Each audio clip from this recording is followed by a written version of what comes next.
I've not told this story to anyone in a very long time, but I still remember it very vividly. It's one of those flashbulb memories, and it used to haunt me for the longest time. I was 12 years old at the time this happened. It was a Friday, and I was at school. It was a very, very windy day, and after a little while, it began getting quite overcast as well. The clouds were very dark, and it just got darker and darker as time passed by. I spent a bit of time in class watching the weather out the window, because at the time I really enjoyed that sort of thing. It was very windy as I was walking home. Most of the students that went to that school walked rather than took a bus. It was a semi-urban area we lived in, I suppose. I lived in a subdivision that was not that far away from the school, but it was still a pretty decent walk home. I enjoyed it though, walking with the storm brewing above me. It began thundering on my way home, and that did start to concern me just a little bit. I didn't want to get too wet after all. I also could be scared of thunder and lightning, but that was normally only if I was in bed by myself in the dark. Outside, walking through the neighborhood, it definitely didn't bother me at all. I was lucky though, and I made it home before any rain actually began falling. I was lucky because whenever it stormed lately, my mom would make cans of Chef Boyardee Pac-Man pasta for me to eat. This was during the 80s, during the period of time where basically everything was Pac-Man. I even loved the pasta cans because you could take the label off and there were these little games and trivia on the inside of the label. It was all very fun. The storming went on for a very long time, and unfortunately it continued through the time for me to go to sleep as well. My parents actually went to sleep not very long after I did, so that didn't help make me comfortable, alone in my room with the storm. I'm not really sure how long I laid there actually, especially after I heard my parents go to their bedroom to fall asleep. I just remained there in bed, watching the light from the bolts bounce off the wall, illuminating some things while making shadows of others that likely did not exist. But eventually, being young and very tired, I did manage to fall asleep. A while later though, I suddenly woke up, and when I did, there was this very weird feeling. It's hard to explain what had happened. If you've ever woken up like that, it's like you feel like someone hit you or something. And when you open your eyes, you're not quite sure where you are or what's going on. As my eyes began to adjust, I saw the scariest thing I had ever seen. Standing by the side of my bed was this man with a knife. He was right beside me, and obviously something about his presence is what woke me up. I wanted to scream, but I was frozen in place. I didn't know what to do. Time also seemed to be frozen, and it seemed like everything was moving in slow motion. I was able to let out the very beginnings of a scream before he took his gloved hand and put it over my mouth. I was terrified, and in that moment I thought for sure I was going to die. He took the knife and put it up to my throat. I was breathing heavily, and tears were streaming down my eyes. I kept waiting for him to slice my throat open, but he was taking his time, like he was enjoying my fear, and that made it all the more scary. There was a loud crack of thunder, which was immediately followed by another. For some reason that I can't quite understand, the man suddenly dropped the knife and fell over on the ground. It was so weird, and I didn't know what had happened at first. When the lights switched on, I saw my mother standing in the door, holding her gun in her hand. It was obvious then that she had shot the guy who had had the knife to my throat. She hadn't quite killed him, but he didn't get back up either. She ran and got me off the bed and out of the room, constantly holding the gun at the now groaning intruder. She instructed me to go down the hallway to her room, while she waited at the door with the gun to keep him from getting up. I guess my dad had called the police while my mom came in with the gun. My mom was going to the bathroom when she noticed my door was closed. She never let us close the door while we were sleeping. She then heard the start of my scream that had been cut off, so she ran and got the gun, threw the door open, and didn't hesitate to shoot the man standing at my bed. The man was arrested after. I won't mention his name because I don't want people researching who I am or anything. They'll just start asking me questions about the experience, and honestly, I don't want to answer them. It took me forever to consider letting anyone read the story to begin with.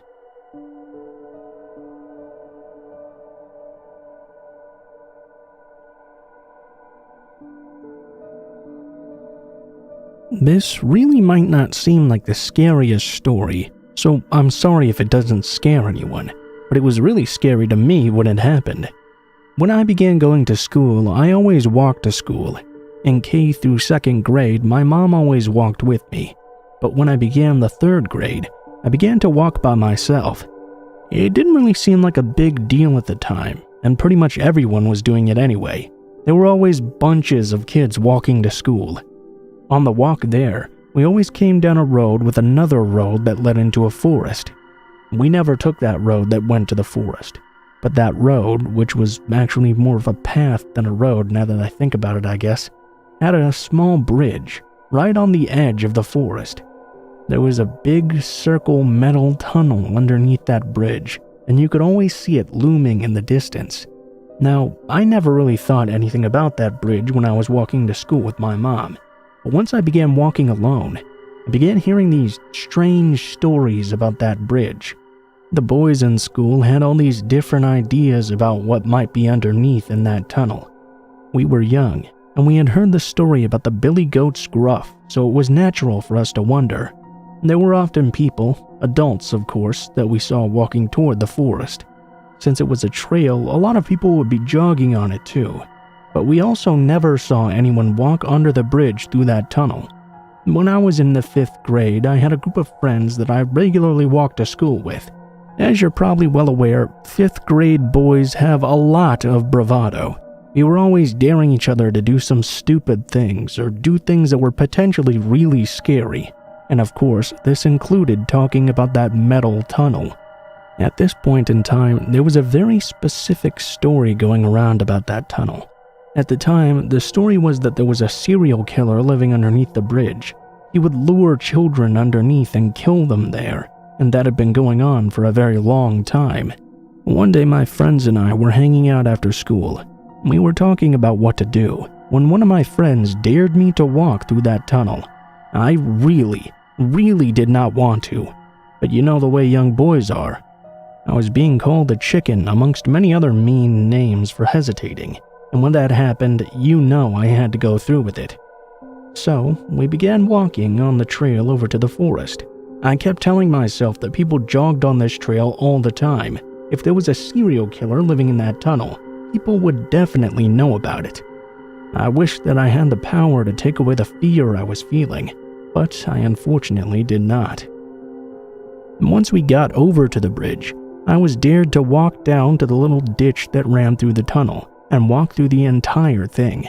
At this point, the boys were not going to come any further. I had to do that part by myself. So, I did. I walked down and got to the bottom of the ditch. My heart was racing, scared that I would be killed. The mind of a 10-year-old can come up with almost anything.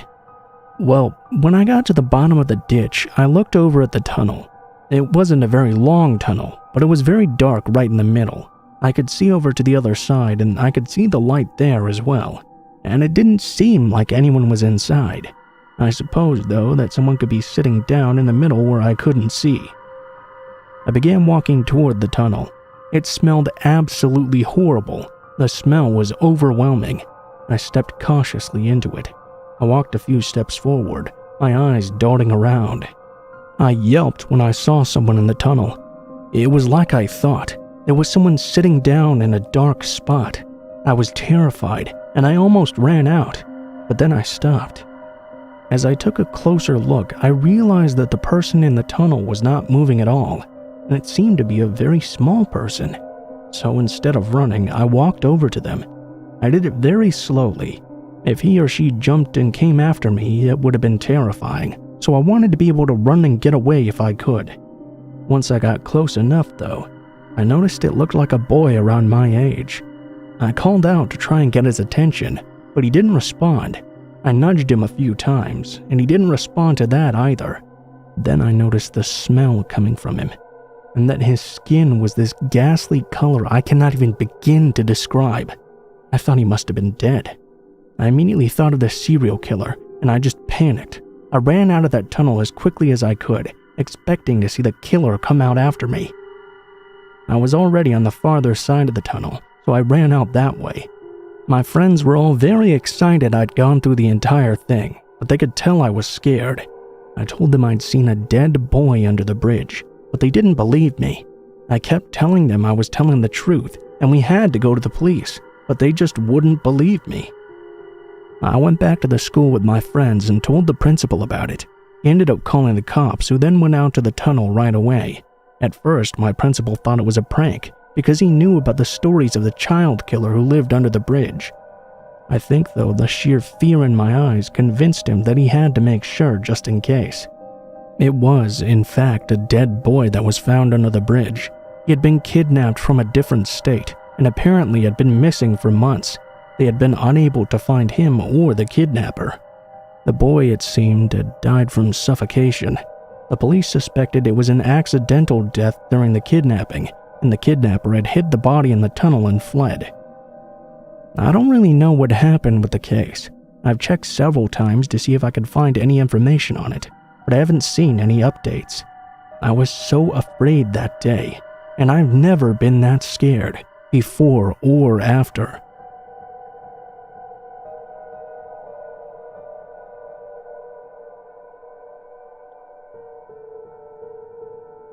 This story might be a bit too graphic for some people.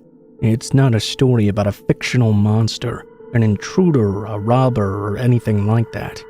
Instead, it's the story of a woman named Elaine, who the Navy made our live-in babysitter after my parents got divorced.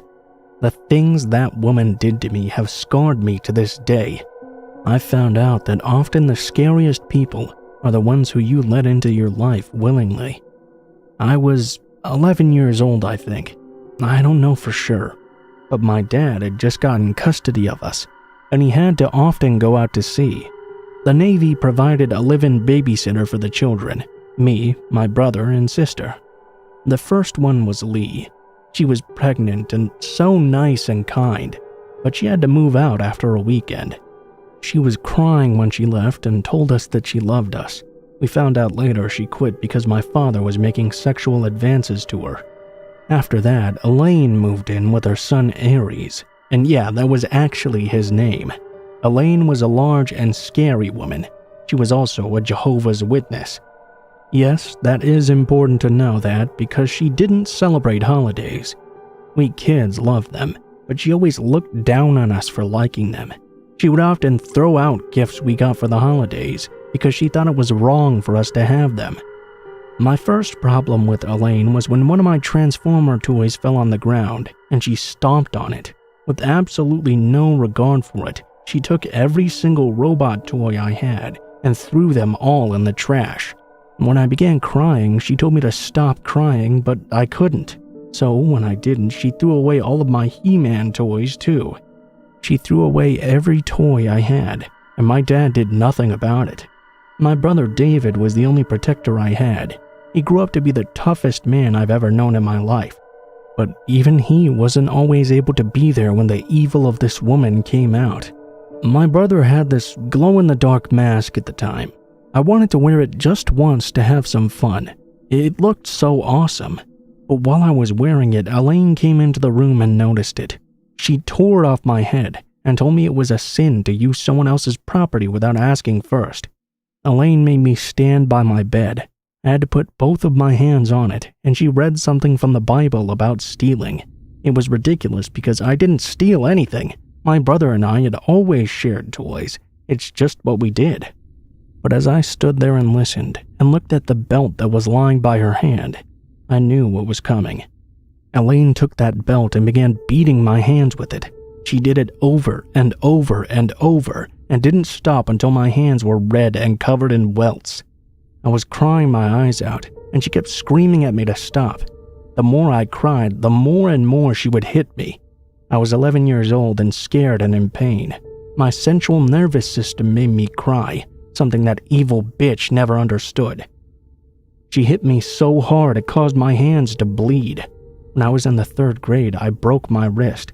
My worthless father never took me to the doctor for it, even though we were a Navy family and it would have been totally free.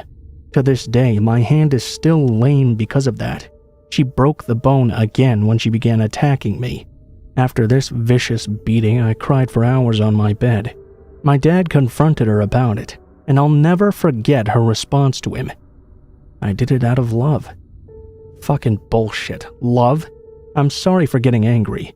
I've never told the full story before, and I wanted to tell it to you like I'm just talking. I'm sort of putting every thought down on this imaginary piece of paper. Aries, though, he was a good kid. I always felt really sorry for him.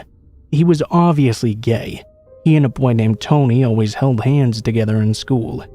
Aries would also braid his hair in class, but we would often play video games together and Uno. He even gave me a Peter Porker The Amazing Spider-Ham comic, even though I wasn't supposed to have them. I wonder about him often, and what happened to him. There was also this period of time where Elaine decided the whole family had to ignore me. They would do things all together without me. My sister wanted me to join in too, and kept asking me to, but Elaine would yell at her and order her not to talk to me. My dad didn't do anything about it until my sister began sobbing because she wanted to talk to me. My dad never showed me an ounce of love in my life, but he was very overprotective of my sister. They got into a heated argument over this, and he told her to stop ignoring me, and if she ever did that again, he would immediately fire her. So, how does a story like this climax? A week before Thanksgiving, me, my sister, and my brother, including Aries, all caught the flu. We had it really, really bad. I mean, I almost even died at one point.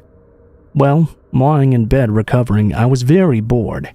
Time went by slowly, and I was hot, my stomach was hurting, and my head was hurting too. It was like being stuck in hell. Elaine, at one point, decided unsweetened peppermint tea would be the perfect thing for us kids.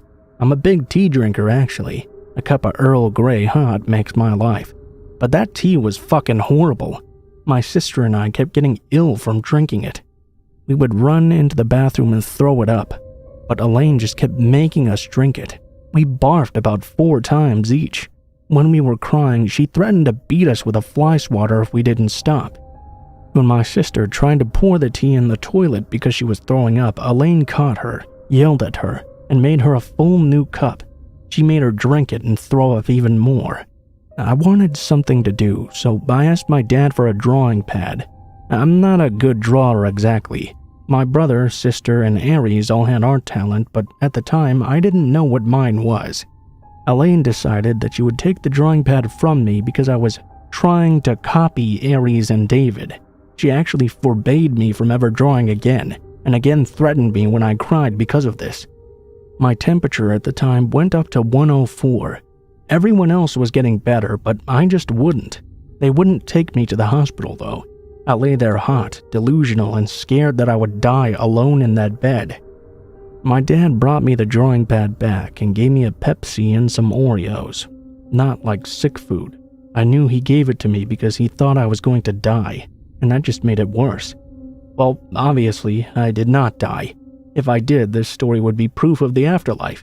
But I was terrified. Every time I dozed off, I began crying, wondering if I would never wake up and everything that used to be me would be wiped into oblivion. I eventually got better from being sick, but the abuse did not get better. Finally, my dad fired her by sliding a note under her door. That evil woman left, and I never laid eyes on her again. That's not the scariest part of this story. This story is terrifying for another reason. I know that if I ever found her, and I'm not explicitly trying to, I would hurt her. I wouldn't be able to help myself. I'm the most peaceful person you could ever meet. I hate violence, but I would kill her. I don't like feeling sorry for myself, and there are people in the world who have been abused much worse than I had, but I still have this rage in me, and that rage is scary too.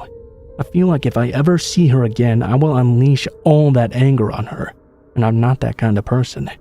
But she whipped my hands with a belt and made me afraid every day in my own home. And that's unforgivable.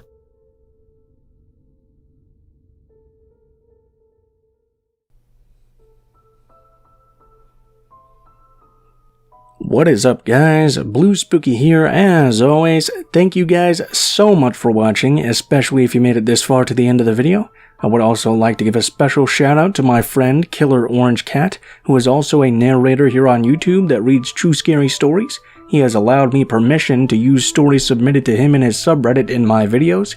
So if you like these stories, please be sure to go check him out, as he is a very good narrator as well, and he puts out content every week. If you guys enjoyed my narrating style and the content of this particular video, please be sure to like, comment, share, and subscribe if you feel so inclined. If you do decide to subscribe, make sure to hit that bell button and turn notifications to all if you would like to be notified of every video I post in the future, although I post a video every day when I can, so if you just come back to the channel every so often, you'll not have missed very much. If you guys would like to get in contact with me for any reason, you can go ahead and take a look in the description below the video. You will find links to all of my social media, including my Gmail, Twitter, and Facebook accounts. Send me a message on any of those, and I will try to read them as soon as possible. You can also send me a message on any of those to submit your own scary story experience for me to read in the video.